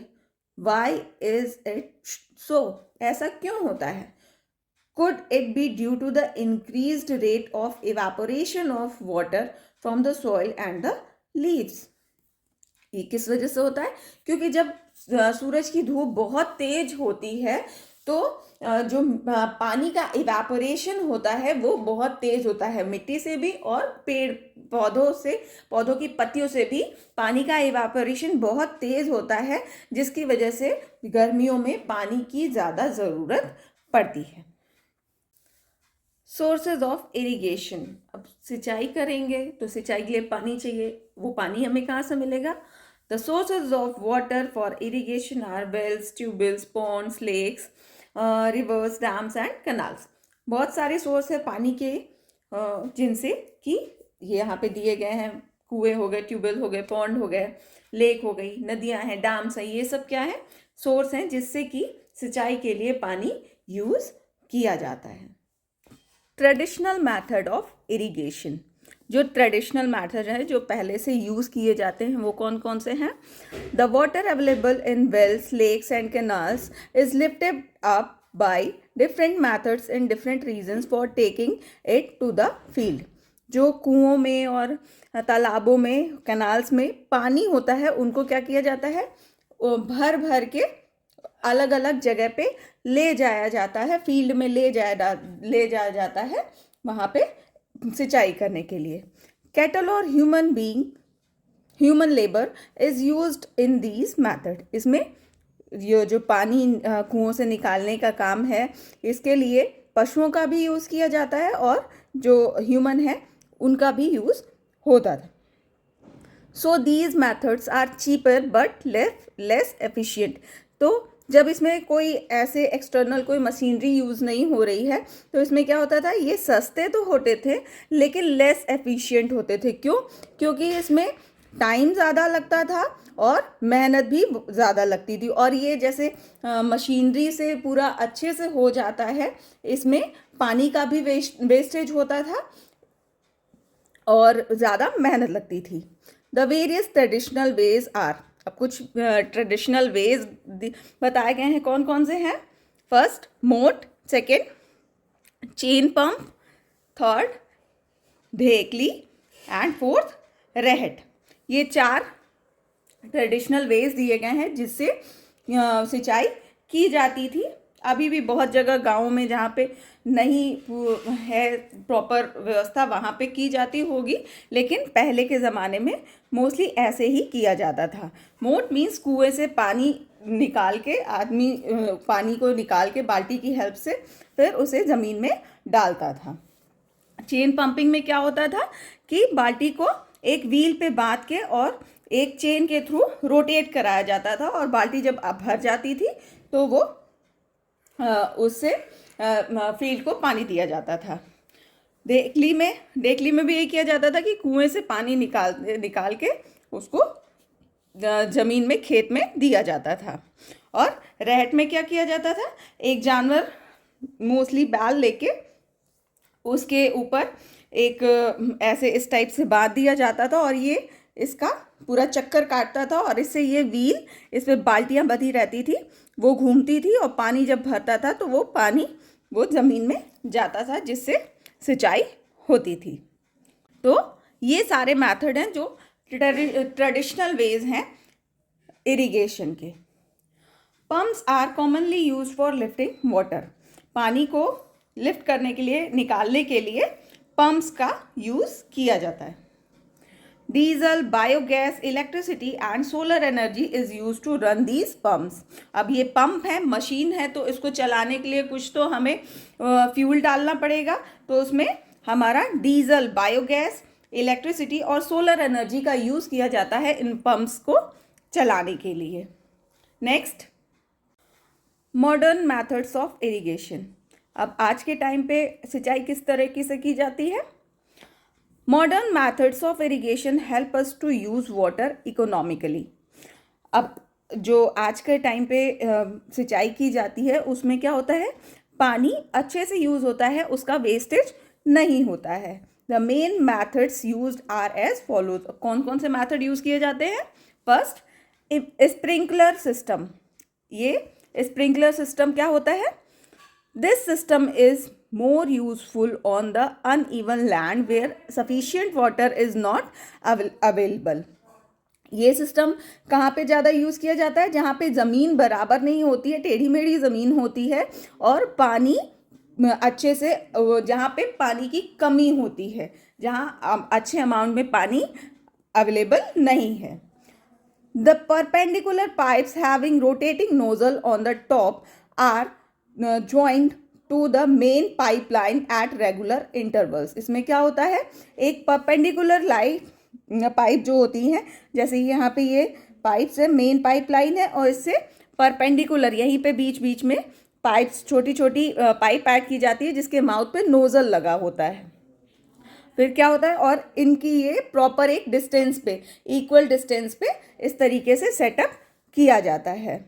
When water is allowed to flow through the main pipe under pressure with the help of a pump, it escapes from the rotating nozzles। जब यहाँ से पंप स्टार्ट होता है और यहाँ से पानी का प्रेशर ये पाइप्स में जाता है तो क्या होता है, यहाँ से नोजल से नोजल से पानी निकलता है। It gets sprinkled on the crop as if it is raining। क्या होता है, जब इसमें से नोज़ल में से पानी निकलता है तो नोज़ल क्या करती है, रोटेट होती है, घूमती रहती है और चारों साइड पानी की बूंदें फैलती हैं। और ऐसा इस टाइप से जो इरिगेशन किया जाता है उससे जैसे पानी की बूंदें जगह जगह पे गिरती हैं, वैसे उस तरीके से इस मेथड के थ्रू पानी पूरे खेत में फैलता है। Sprinkler is very useful for lawns, coffee plantation and several other crops. Sprinkler जी, ये जो सिस्टम है, इस मेथड से जो इरिगेशन होता है ये लॉन्स में या कॉफ़ी प्लांटेशन में और भी बहुत सारी क्रॉप्स हैं जिनके सिंचाई में बहुत ही हेल्पफुल होता है, यूज़फुल होता है। Next method, drip system. अब ये क्या होता है, in this system the water falls drop by drop directly near the roots. इस सिस्टम में क्या होता है, जो पानी होता है ये भी एक पंप के थ्रू निकलता है पानी, जैसे यहाँ पे था वैसे ही यहाँ पे भी है, लेकिन इसमें क्या होता है कि यहाँ से नोज़ल से पानी पूरा बारिश की बूंदों की तरह पूरे खेत में फैलता है। लेकिन इसमें क्या होता है, जो ड्रिप सिस्टम होता है इसमें जब पानी निकलता है वो डायरेक्टली पौधों की रूट में, जड़ों में जाता है, ड्रॉप बाय ड्रॉप, बहुत ज़्यादा नहीं जाता है, बूंद बूंद पानी वहाँ पे जाता है। So it is called drip system. इसीलिए इसको ड्रिप सिस्टम कहा जाता है क्योंकि इसमें पानी बूंद बूंद जाता है।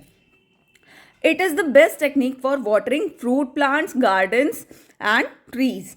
ये अच्छा मेथड है किस तरीके के पौधों को पानी देने के लिए, फ्रूट प्लांट को, गार्डन्स जो होते हैं उनको, और जो ट्रीज होते हैं उनको पानी देने के लिए ये अच्छी टेक्निक है। Water is not wasted at all. अब इसमें ड्रॉप ड्रॉप पानी डायरेक्टली रूट में ही जा रहा है तो इसमें पानी का बिल्कुल भी वेस्टेज नहीं होता है। It is a boon in regions where availability of water is poor. ये क्या है? ये मेथड उस जगह के लिए, ऐसी जगह जहाँ पानी की कमी है, वहाँ के लिए एक वरदान है। क्यों? क्योंकि इसमें पानी सीधे हमें जहाँ से निकल रहा है और जहाँ तक पहुँचना है वहीं जा रहा है, बीच में इसका कोई भी वेस्टेज नहीं होता है। अभी तक हमने क्या मिट्टी को सही कर लिया, बीज सही से बो लिए, फिर उसमें खाद डाल दी और पानी डाल दिया, सिंचाई कर दी। नेक्स्ट स्टेप क्या है? Protection from weeds. अब जब पानी डाल दिया, अच्छे से सिंचाई हो गई, तो उसमें प्लांट ग्रो करने लगेगा और प्लांट ग्रो करने के साथ साथ कुछ साथ में खरपतवार भी उग जाते हैं। अब इसको खरपतवार को कैसे रोका जाता है? Let's see. Buzo and Paheli went to a nearby wheat field and saw that there were some other plants in the field growing along with the wheat plants. Buzo और पहेली जो कैरेक्टर हैं इस चैप्टर में, वो क्या गए? एक फील्ड में गए। कहाँ पे? जहाँ पे गेहूं की खेती की जा रही थी, और उन्होंने क्या देखा कि गेहूं के पौधों के साथ साथ कुछ एक्स्ट्रा प्लांट्स भी फील्ड में ग्रो कर रहे हैं। In a field, many other undesirable plants may grow naturally along with the crop. These undesirable plants are called weeds. किसी भी फील्ड में वो खाली रहती है तब भी होता है, लेकिन जब क्रॉप होती है उसके साथ भी होता है कि कुछ छोटे मोटे पौधे, घास और ये सब उग जाती है जो कि हमें ज़रूरत नहीं होती, जो कि किसानों को ज़रूरत जिनकी नहीं होती है, जो हमारी क्रॉप है उसके लिए अच्छे नहीं होते हैं। तो ऐसे अनडिज़ायरेबल प्लांट जिनकी ज़रूरत नहीं होती है उनको क्या कहा जाता है? वीड्स मीन्स खरपतवार। The removal of weeds is called weeding. और इन्हीं छोटे छोटे पौधे जो वीड्स होते हैं उनको हटाने के प्रोसेस को क्या कहते हैं? वीडिंग कहते हैं। Weeding is necessary since weed compete with the crop plants for water, nutrients, space and light. Thus they affect the growth of the crop. क्या होता है? वीडिंग, ये जो खरपतवार होते हैं ये इनको हटाना ज़रूरी होता है। क्यों ज़रूरी होता है? क्योंकि जैसे नॉर्मल प्लांट्स जिसका हम प्रोडक्शन करने के लिए क्रॉप पूरी लगा रहे हैं, बीज लगाया है, जैसे गेहूं का प्लांट हो गया, गेहूं की खेती हो गई, उसमें जो एक्स्ट्रा जो वीड्स आ जाते हैं वो भी क्या करते हैं? जो सिंचाई की जा रही है, पानी डाला जा रहा है और जो सनलाइट है, जो सॉइल में न्यूट्रिएंट्स हैं, उनका यूज़ करते हैं, जिससे कि क्रॉप में ये जो सारे न्यूट्रिएंट्स हैं और पानी है, इन सब की कमी होने लगती है। इसलिए इनको हटाना ज़रूरी है ताकि क्रॉप की ग्रोथ पे कोई भी क्रॉप की ग्रोथ बिल्कुल अफेक्ट ना हो। Some weeds interfere even in harvesting and may be poisonous for animals and human being. कुछ वीड्स ऐसे भी होते हैं जो अगर बच जाते हैं, पॉइजनस होते हैं, तो जब उनकी अगर कटाई हो जाती है फसल के साथ, तो वो जो जानवर अगर खाते हैं या ह्यूमन बीइंग खाते हैं तो उनके लिए हार्मफुल होते हैं। Farmers adopt many ways to remove weeds and control their growth. किसान हैं, अब उनको तो ग्रोथ चाहिए, तो वो डिफरेंट वेज यूज़ करते हैं ताकि ये खरपतवार हटा सके। Tilling before sowing of crop helps in uprooting and killing of weeds which may then dry up and get mix with the soil.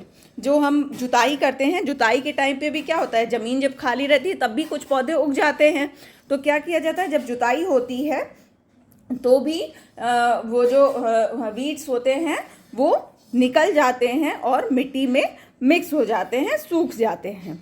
The best time for removal of weeds is before they produce flowers and seeds. सबसे अच्छा time होता है जो हमें ये पौधों को निकाल देना चाहिए, वीड्स को निकाल देना चाहिए किसानों को, कि जब उसमें फूल या फल ना आए हों। फूल फल आने से पहले ही उनको निकाल देना चाहिए।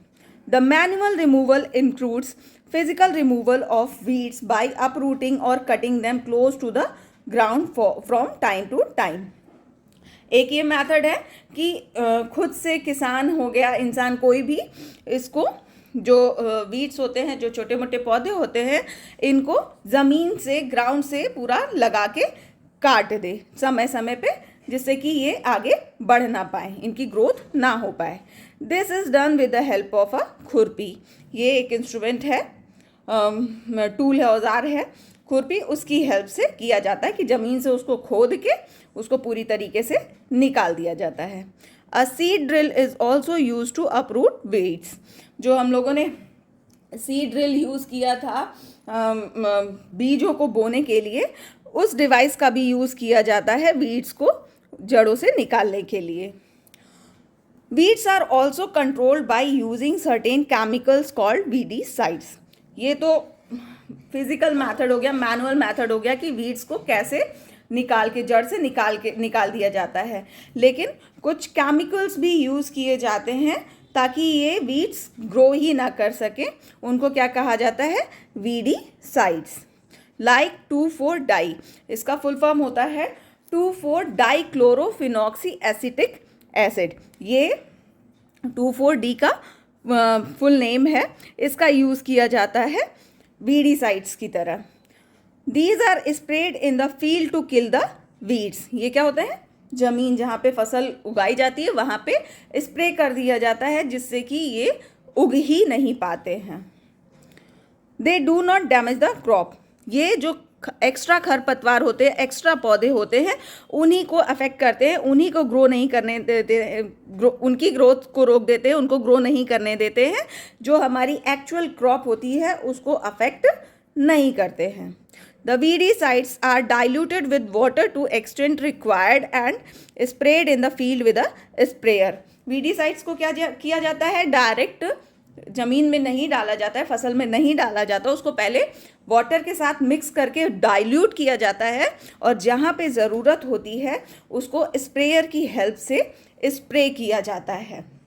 ऐसे नहीं कि पानी की तरह लेके उसको ज़मीन में डाल दिया, उसको स्प्रे किया जाता है। जैसा कि यहाँ फिगर में भी दे रहा है कि ये किसान क्या कर रहा है? वीडीसाइड डाल रहा है क्रॉप में। As already mentioned, the weedicides are spread during the vegetative growth और weeds before flowering and seed formation. इससे पहले अभी हमने पढ़ा था कि वीडीसाइड कब डाले जाएंगे? कि जब हमारे जो पौधे हैं, जो वीड्स हैं, उनमें कोई ऐसी ग्रोथ ना हो, फ्लावर्स ना हुए हों और उनमें बीजों का प्रोडक्शन ना हुआ, बीज ना आए हों। Spraying of weedicides may affect the health of farmers, so they should use these chemicals very carefully. They should cover their nose and mouth with a piece of cloth during spraying these chemicals. ये जो weedicides होते हैं वो crop को तो कोई नुकसान नहीं पहुंचाते हैं, लेकिन ये केमिकल्स होते हैं जो कि ह्यूमन को, मतलब इंसानों को अफेक्ट करते हैं, उनकी हेल्थ को अफेक्ट करते हैं। इसलिए इन केमिकल्स का यूज़ केयरफुली करना चाहिए और जो भी इसको स्प्रे कर रहा है वो स्प्रे करने से पहले उनको हाथ में ग्लव्स और अपनी नाक पे कपड़ा, नाक और मुंह पूरा बंद कर लेना चाहिए एक कपड़े से, ताकि वो उनकी बॉडी में इसके पार्टिकल्स ना जा सकें। अब एक्स्ट्रा खरपतवार निकल गए तो जो क्रॉप है वो अच्छे से ग्रो करेगी और अब उनको क्या करना होगा? हार्वेस्ट करना होगा, उनकी कटाई करनी होगी। तो नेक्स्ट स्टेप क्या है हमारा? Harvesting. Harvesting of a crop is an important task. The cutting of crop after it is mature is called harvesting. Harvesting भी क्रॉप प्रोडक्शन का जो पूरा सारे स्टेजेस है उसमें बहुत इम्पॉर्टेंट है, क्योंकि फसल उगा के ही क्या होगा अगर उनकी कटाई नहीं होगी। तो जो ये क्रॉप को, जो फसल होती है उनको काटने का जो प्रोसेस होता है, जब वो मैच्योर हो जाती है उसके बाद उनको काटने का जो प्रोसेस होता है उसको क्या कहते हैं? हम हार्वेस्टिंग कहते हैं। In harvesting, crops are pulled out or cut close to the ground. It usually takes 3 to 4 months for a cereal crop to mature. Harvesting में किया जाता है, या तो जो पौधे होते हैं उनको ज़मीन से डायरेक्टली उखाड़ लिया जाता है, अपरूट कर दिया जाता है, उनकी जड़ों से उखाड़ दिया जाता है, या तो उनको ग्राउंड से उनकी कटाई कर दी जाती है। और जो अनाज होते हैं उनको मैच्योर होने में, मीन्स उनकी हार्वेस्टिंग करने से पहले कितना टाइम लगता है, 3 to 4 मंथ होता है, ताकि वो पूरी तरीके से मैच्योर हो जाए, उनमें अच्छे से अनाज आ जाए, तब उनको काटा जाता है। Harvesting in our country is either done by manually by sickle or by a machine called harvester. हमारी जो कंट्री है इंडिया, इसमें हार्वेस्टिंग 2 मेथड से किया जाता है। एक तो मैनुअली किया जाता है, फिजिकल मेथड, जिसमें सीकल मीन्स हसुए की हेल्प से उसको पौधों को ज़मीन से काटा जाता है। दूसरा क्या, मशीन की हेल्प से होता है, जो मशीन को क्या कहते हैं, हार्वेस्टर कहते हैं। In the harvested crop, the grain seeds need to be separated from the chaff. This process is called threshing. जब जो फसल होती है उसकी कटाई हो जाती है, उसके बाद क्या उसका नेक्स्ट स्टेप क्या होता है कि उसमें से जो अनाज होता है उसको, और जो शाफ मीन्स जो भूसा होता है, उसको अलग करने का काम किया जाता है, और इस प्रोसेस को क्या कहते हैं, threshing. This is carried out with the help of a machine called combine, which is in fact a harvester as well as thresher. और ये जो थ्रेशिंग का काम होता है वो एक मशीन की हेल्प से किया जाता है, जिसको कंबाइन कहते हैं, जो कि कुछ और नहीं है, हार्वेस्टर जो होता है उस इसको कंबाइन को हार्वेस्टर और थ्रेशर भी कहते हैं. ये जो थ्रेशर और हार्वेस्टर होता है यही कंबाइन होता है, जिसकी हेल्प से थ्रेशिंग का काम, मीन्स जो हमारा अनाज होता है और भूसा होता है उसको अलग करने का काम किया जाता है. ये फिगर दिया गया है हमारे जो मशीन है कंबाइन का. Next, farmers with small holdings of land do the separation of grain and chaff by winnowing. जो छोटे फार्मर होते हैं जिनके पास बहुत ज़्यादा ज़मीन नहीं होती है, जिनके पास बहुत ज़्यादा प्रोडक्शन नहीं होता है, बहुत ज़्यादा अनाज नहीं होता है, तो वो क्या करते हैं, जो अपने अनाज और जो भूसे को अलग करने का काम वो मशीन की हेल्प से ना करके, बल्कि विनोइंग मीन्स उनको ऐसे झाड़ करके, विनोइंग मीन्स सूप में लेके, या विनोइंग मशीन भी आती है, इसकी हेल्प से भी करते हैं. इसमें क्या होता है कि पूरा जो कटी हुई हमारी क्रॉप होती है उसको डाला जाता है, जिसमें हमारा अनाज अलग हो जाता है और भूसा अलग हो जाता है. अब दोनों अनाज हमारा मिल गया हमको. अब नेक्स्ट स्टेप क्या है, उसको प्रॉपर तरीके से स्टोर करके रखेंगे, तभी तो फ्यूचर में यूज़ कर पाएंगे. अगर उसको स्टोर नहीं करेंगे तो वो क्या होगा, ख़राब हो जाएगा. तो नेक्स्ट स्टेप क्या है हमारा, storage. Storage of produce is an important task. अब जो प्रोड्यूस हो गया है, जो हमारे पास फसल आ गई, अनाज आ गया है, उसको स्टोर करके रखना अच्छे से, ये भी एक इम्पॉर्टेंट टास्क है. If the harvested grain are to be kept for longer time, they should be safe from moisture, insects, rats and microorganism. हमें लंबे टाइम के लिए अगर जो अनाज है उनको अच्छे से रखना है तो उसके लिए ज़रूरी है कि उसमें नमी ना आए. नमी आने से उसमें कीड़े मकोड़े लग जाएंगे, और कीड़ों से, चूहों से, माइक्रो ऑर्गेनिज्म से बचा करके रखना है. ऐसे रखना है कि ताकि उनमें ये सब कीड़े और चूहे, माइक्रो ऑर्गेनिज्म और नमी ना पहुंच पाए. Harvested grains have more moisture. जिनको अभी तुरंत काट के रखा जाता है, जो अनाज ऐसा होता है उसमें अभी नमी होती है, वाटर कंटेंट ज़्यादा होता है. If freshly harvested grains are stored without drying, they may get spoiled or attacked by the organism, making them unfit for use और फॉर जर्मिनेशन. क्या होता है, अभी जो तुरंत ताज़ी जो हमारे पास फसल होती है, अनाज होता है, उसमें वाटर कंटेंट ज़्यादा होता है, तो उसको अगर वैसे ही रख देंगे तो वो क्या होगा, ख़राब होने लगेगा, उसमें कीड़े लग जाएंगे और नमी आ जाएगी. जिसकी वजह से क्या ज़रूरी होता है कि उनको पहले अच्छे से सुखाया जाता है, तब स्टोर किया जाता है, ताकि आगे उसको खाने के पर्पज़ से या उन्हीं बीजों में से बोने के लिए यूज़ किया जाता है. Hence, before storing them, the grain are properly dried in the sun to reduce the moisture in them. जैसा अभी कहा कि उनको स्टोर करने से पहले उन्हें अच्छे से सुखा लिया जाता है सनलाइट में.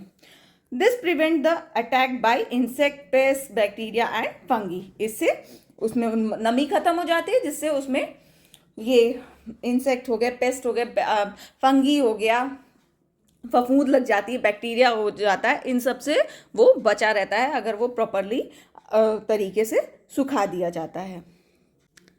अब अनाज अच्छे से सूख गया है, अब उसको रखने की ज़रूरत है। तो कैसे रखा जाता है? Farmers store grains in jute bags और मेटालिक बिन्स। जो किसान होते हैं उन वो जूट के बैगों में या मेटालिक बिन्स में ग्रेन्स को रखते हैं।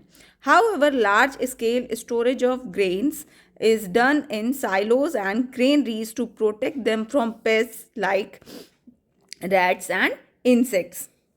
क्या और फार्मर तो जूट और मेटालिक बिन्स का यूज़ करते हैं अगर उनके पास बहुत ज़्यादा अमाउंट में ग्रेन नहीं होता है। लेकिन अगर बहुत ज़्यादा अमाउंट में ग्रेन होता है तो उसके लिए किसका यूज़ किया जाता है?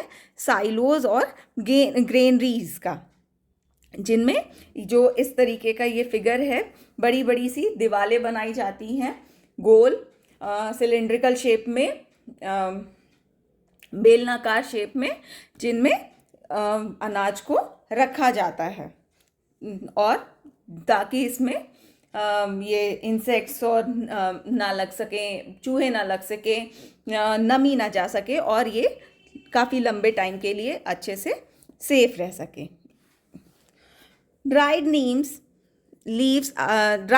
leaves are used for storing food grain at home।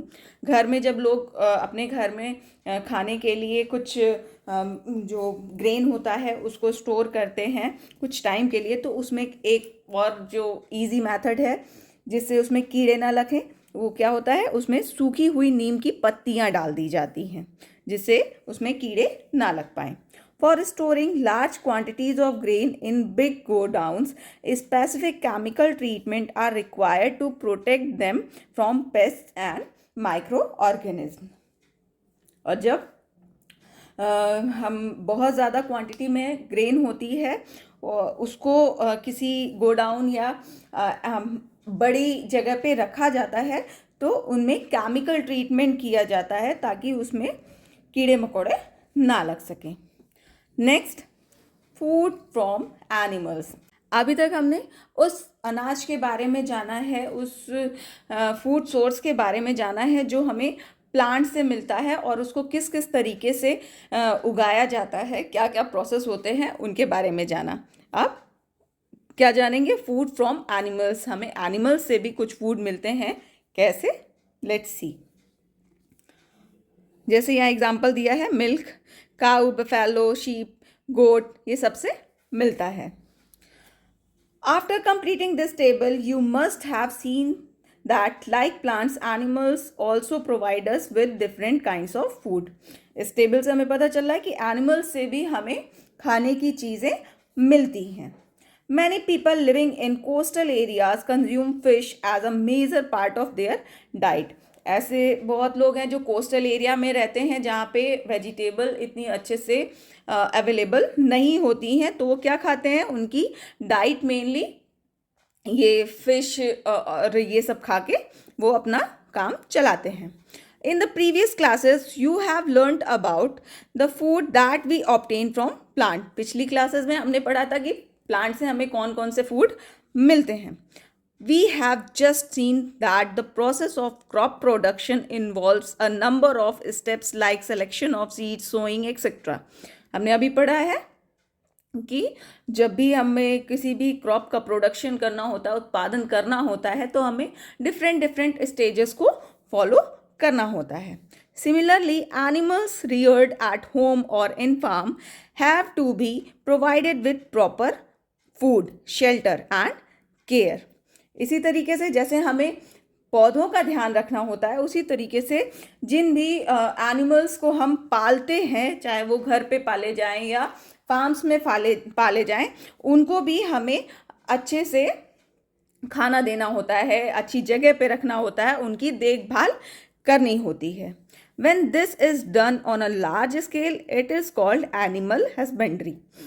और जब ये जो ये जानवरों को पालने का काम बहुत ज़्यादा स्केल पे, बहुत ज़्यादा नंबर में होता है, बहुत ज़्यादा एनिमल्स एक साथ पाले जाते हैं, इसको क्या कहा जाता है? एनिमल हस्बेंड्री मीन्स पशुपालन कहा जाता है।